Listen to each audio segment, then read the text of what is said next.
বন্ধুরা, আমি ত্রিবেণী ব্লকে আজ দুপুরে লাঞ্চে হাজির হলাম ঘরোয়া রেসিপি নিয়ে।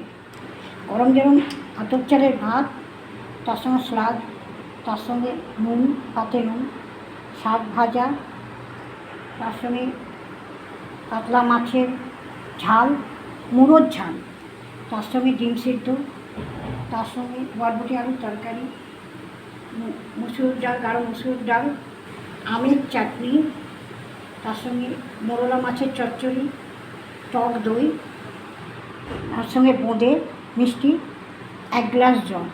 কেমন লাগছে আমার ঘরোয়া রেসিপিগুলো? প্লিজ কমেন্ট করুন, সাপোর্ট দিন, শেয়ার করুন বেশি বেশি। ভালো থাকুন, সুস্থ থাকুন, ধন্যবাদ।